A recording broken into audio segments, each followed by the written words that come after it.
Olá pessoal, sejam bem-vindos a mais um vídeo da leitura do primeiro capítulo do livro O Problema do Ser, do Destino e da Dor, de Leon Denis. Então hoje a gente vai dar sequência ao primeiro capítulo, tá? Quem não viu ainda o vídeo do primeiro capítulo do início, eu vou colocar e deixar o link aqui embaixo, tá bom? Então, a gente estava lendo o item 1, a evolução do pensamento. E ele citava a questão da ciência, de sempre se renovar, né? Sempre ir quebrando as condições do conhecimento, do acesso, né? Por meio da matemática, e que sempre a ciência está se renovando, nunca chega num fim, né? E que nós humanos temos essa capacidade também. E a evolução do pensamento, ele ocorre através da compreensão do espírito humano. O espírito humano ele vai se compreendendo o seu meio, compreendendo as leis universais, e isso vai ajudando ele a se desenvolver, a desenvolver o seu pensamento. Então, primeira parte, o problema do ser, né? Dando sequência à evolução do pensamento.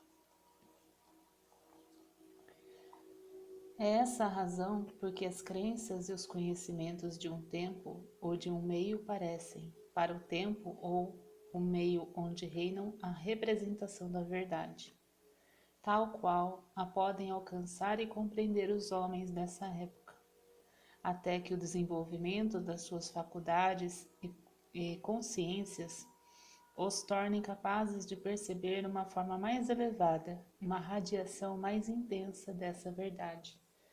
Então, na última leitura, nós estávamos falando sobre isso, que sempre estamos renovando, né, o conhecimento, o acesso à verdade, e que não existe uma verdade absoluta, a verdade ela sempre está sendo revigorada, né?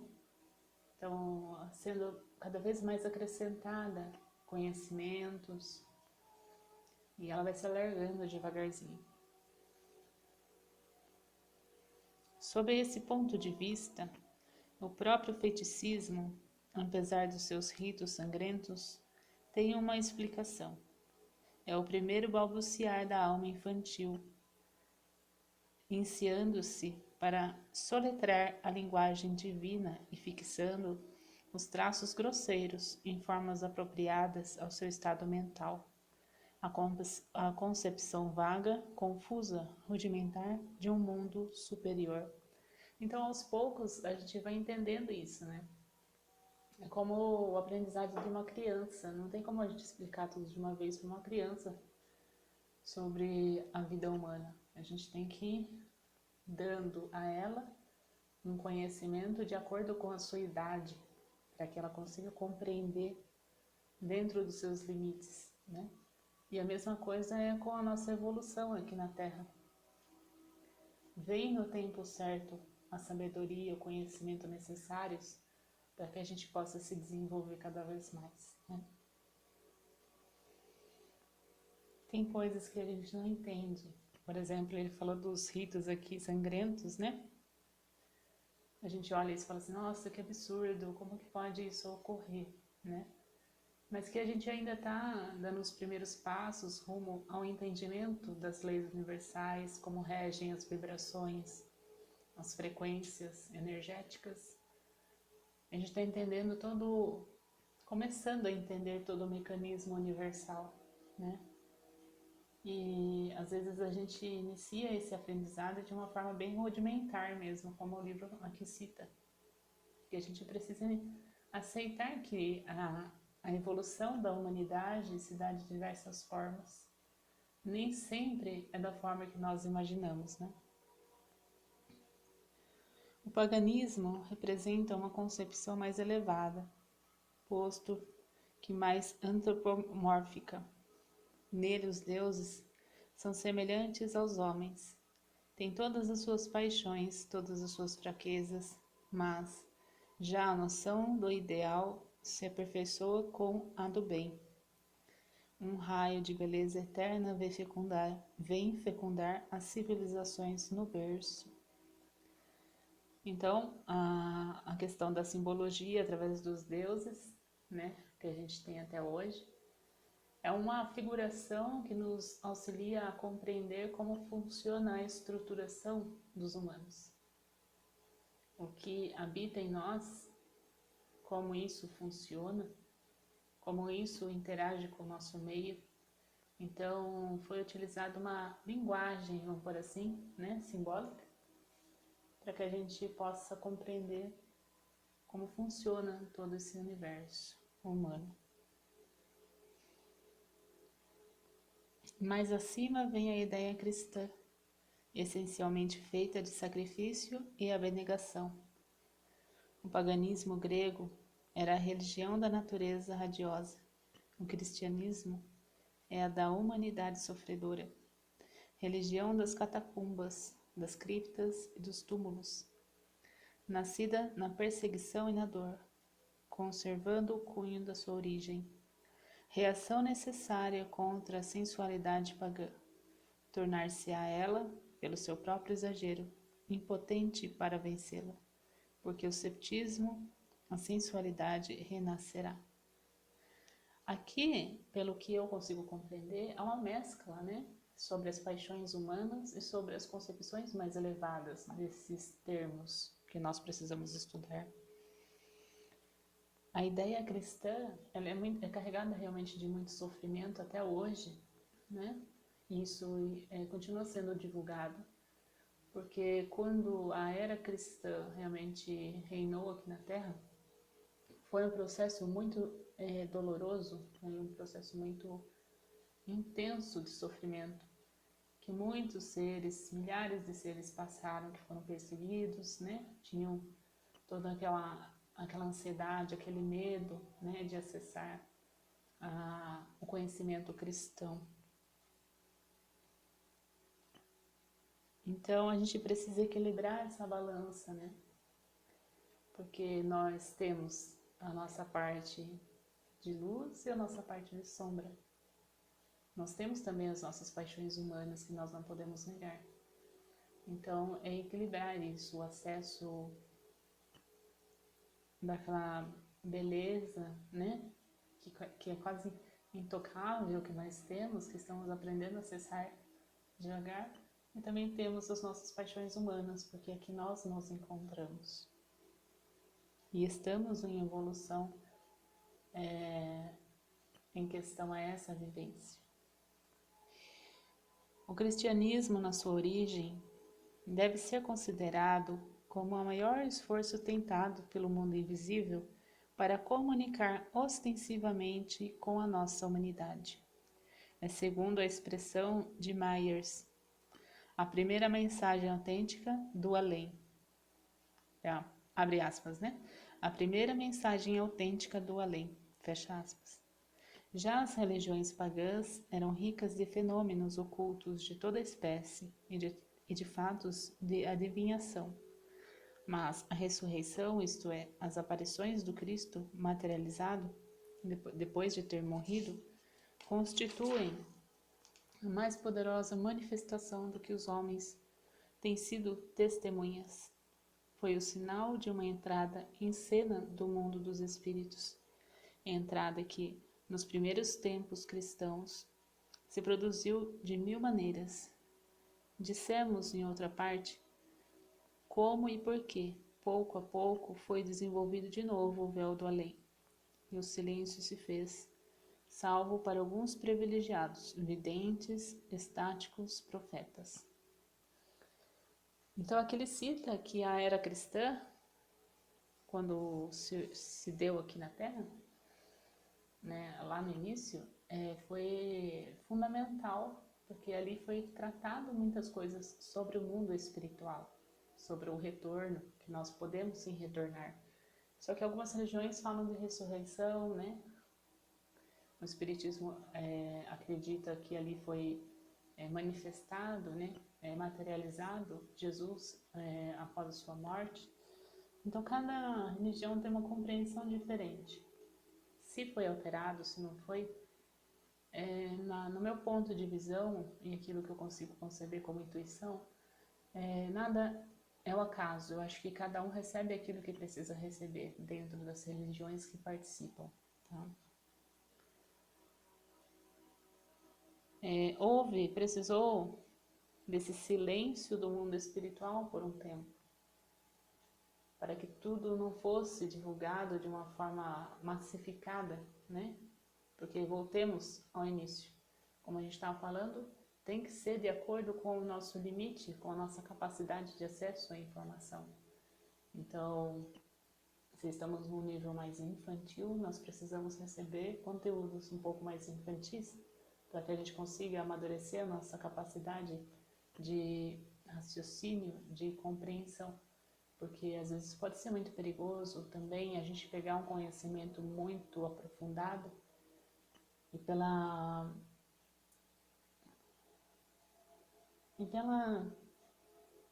não é incapacidade, mas pela limitação que nós temos aqui neste plano, a gente pode fazer trazer uma concepção totalmente errada sobre aquele assunto que é muito profundo, né? Ou somente tocar a superfície da superfície daquele tema e não ser muito bem elaborado, não ser muito bem aproveitado. Então, por isso que tem que vir pouco a pouco, conforme o amadurecimento do humano.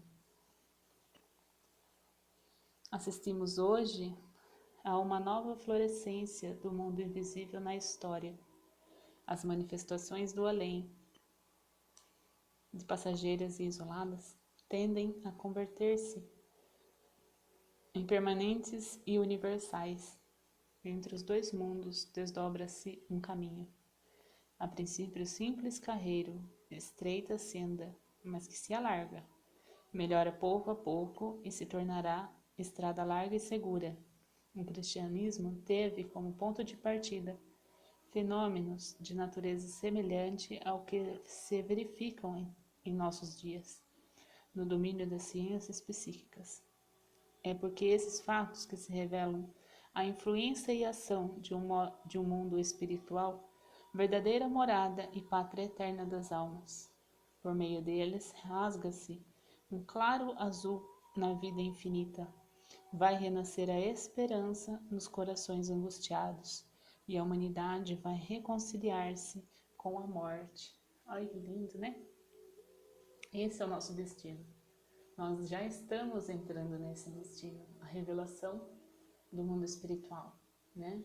A gente vai sair dessa era só da materialidade e vamos nos integrar com os conhecimentos espirituais, que até antes a gente tinha pouco acesso, ou para alguns privilegiados que tinham acesso a esses ensinamentos do mundo espiritual, né? E agora está ficando cada vez mais divulgado no mundo, para a massa, o que isso é, o que isso de verdade significa para nós humanos. E isso traz uma esperança, uma renovação interna, porque à medida que nós compreendermos, né, que existe continuidade e que podemos sim solucionar os nossos problemas, existe sim a redenção, existe sim a misericórdia divina, existe sim sempre essa possibilidade de recomeçar, fazer o novo. Isso nos traz um alívio, né, para o nosso peito, porque sempre há uma possibilidade de continuação, né? Isso com responsabilidade também, não somente para nosso próprio benefício, mas trazer a responsabilidade também diante do conhecimento, já que quando o conhecimento chega até nós, nós precisamos divulgá-los também. Não somente divulgar através da palavra, mas que a gente possa ser exemplo vivo, né, de todo esse conhecimento que nós estamos acessando. As religiões têm contribuído poderosamente para a educação humana. Têm oposto um freio às paixões violentas, à barbárie das idades de ferro e gravado fortemente a noção moral no íntimo das consciências. A estética religiosa criou obras-primas em todos os domínios, Teve parte ativa na revelação da arte e da beleza, que prossegue pelos séculos além. A arte grega criará maravilhas. A arte cristã atingiu o sublime das catedrais góticas que se erguem, bíblias de pedra sob o céu, com as suas altaneiras torres esculpidas, com suas naves imponentes, cheias de vibrações dos órgãos e dos cantos sagrados, as suas altas ogivas, de onde a luz desce em ondas e se derrama pelos afrescos e pelas estátuas. Mas o seu papel está a terminar, visto que atualmente ou se copia a si mesma ou exausta entra em descanso. Olha que interessante, gente. A era que está se abrindo, né, acontecendo, já está nos revelando que chegará um momento que religiões não haverão mais de existir, porque o único laço que vai nos unir será a energia do amor, né? Então, não precisaremos mais das religiões para fazer conexão com Deus, mas foi extremamente necessária as religiões aqui no planeta Terra. Por isso que nós não podemos descartar nada, o que se origina aqui na Terra. Tudo tem um propósito. Por mais inconcebível às vezes que a nossa mente pequenina, limitada, não compreenda o motivo daquele fato ou daquela ocorrência, né? Mas as religiões fizeram um belíssimo papel, né, na construção dessa, primeiramente, de segurar, trazer esse freio às paixões humanas, né, porque nós ainda temos um instinto muito ativo, muito no impulso, né, e as religiões colocaram esse freio, conseguiram colocar um pouco mais esse freio nas paixões e nos vícios. Na questão da barbárie, né, que vivenciamos por muitas eras, a religião também, através do seu ensino, conseguiu segurar essa barbárie e também fez com que fosse criada ali um espaço, né, para a moralidade espiritual mesmo, trazendo assim o que é a moral, o que realmente é o caminho certo, né, através da palavra cristã muitas vezes, e não só da cristã, de outras religiões também, mas que nos ofertou um tanto mais de equilíbrio para chegarmos onde estamos hoje. Por isso devemos ser gratos por isso, por todo esse caminho. E chegará um momento que, aqui segundo o que ele cita, né, que não precisará mais. E veja que lindo, né, a parte que ele fala sobre os templos, né, sobre as construções, as artes. Tudo isso foi inspirado dos céus, as estátuas, o desenho das igrejas, para inspirar os seus fiéis a subirem um pouquinho mais o seu nível de pensamento a Deus, né? Utilizaram os recursos que tiveram naquele momento para inspirar os humanos. E foi uma onda belíssima. A nossa mente pode falar assim, nossa, mas teve tanta corrupção, teve tanta, né, tanto desvio, teve isso, teve aquilo dentro das religiões, mas isso faz parte porque nós ainda estamos aprendendo a edificar algo sagrado. Mas tem a parte de luz que a gente deve se agarrar nele também e agradecer, porque isso também é inspiração do alto. Nós estamos em processo de aprendizado. O erro religioso, principalmente o erro católico, não pertence à ordem estética, que não engana.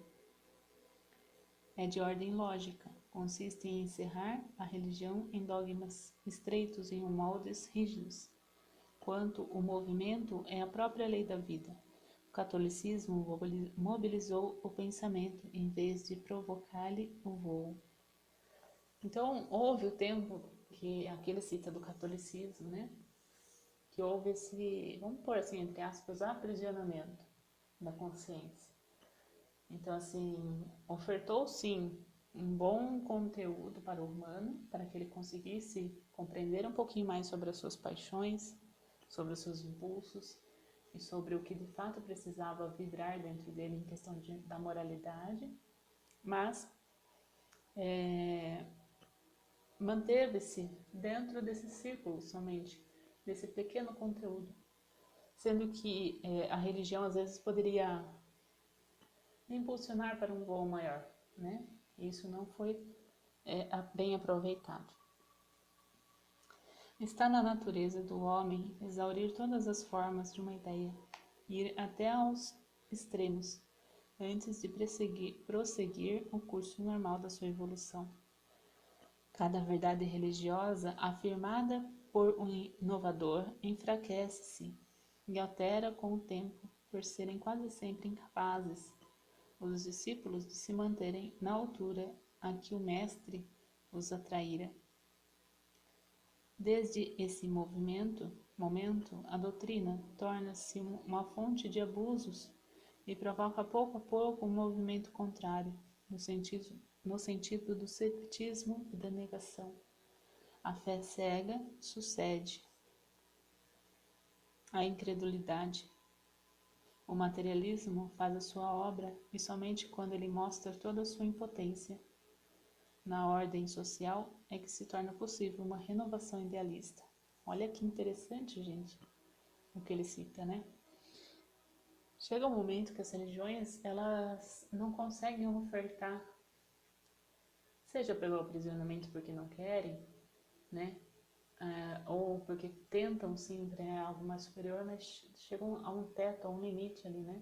Do que eles podem entregar para a sociedade. Se essa congregação ela não se renova dentro dela mesmo para outros áreas, outros níveis de conhecimento, tendo a capacidade de soltar velhos paradigmas para uma nova revolução dentro da sua congregação, ela está afadada a uma paralisação, né? Entra para o nível de negação de outros conhecimentos. E ela tem a sua... Quando estaciona, ela tem a sua data, vamos por assim, de validade, de fim. Porque o universo é constante crescimento. E a religião, muitas vezes, ela para dentro de um livro. Ela para dentro de um dogma. Ela não quer crescer. Porque quando cresce, os indivíduos também crescem.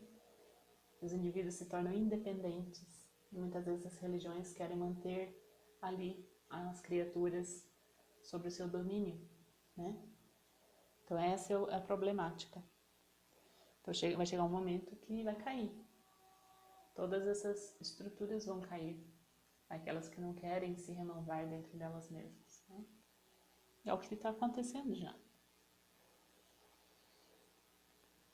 Correntes diversas, judaica, helênica, agnóstica, misturam-se e chocam-se.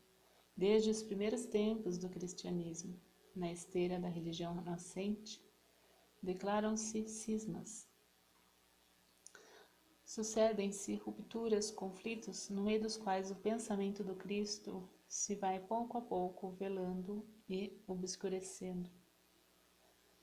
Então, no nosso planeta ainda a gente tem muita guerra, né? Guerra no conhecimento, guerra através mesmo de conquistas territoriais, conquistar um povo, conquistar uma nação, através de uma ideologia, através de uma religião. E o tempo que nós estamos acessando agora é que isso não é mais necessário, ter essa guerra. Nós precisamos nos unir cada vez mais. Mostramos quais as alterações, as acomodações sucessivas de que foi objeto a doutrina cristã na sucessão dos tempos.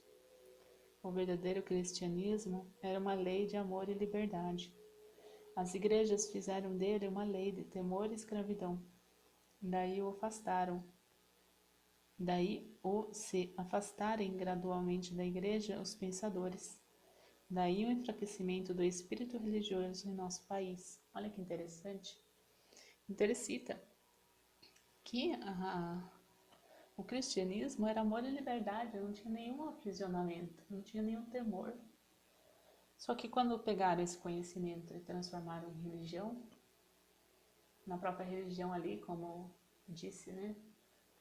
Às vezes querem ter esse domínio sobre o povo, colocaram essas contenções para que não fosse então divulgado, né? A liberdade, o amor, o direito, a expressão, a individualidade, esse fermento, né? Que faz crescer o indivíduo, foi negado. Os verdadeiros pensadores saíram das religiões porque perceberam, né? Esse aprisionamento. E logo, os pensadores que conseguiam manter esse fermento ativo saíram, então ficou somente a religião. E foi se enfraquecendo o espírito religioso. Aqui ele fala do seu país, né, do nosso país. Mas, no caso a França, mas veja que existe hoje também em todos os países isso, tá enfraquecendo cada vez mais, tanto aqui no Brasil também. Com a perturbação que invadiu os espíritos e as consciências, o materialismo ganhou terreno.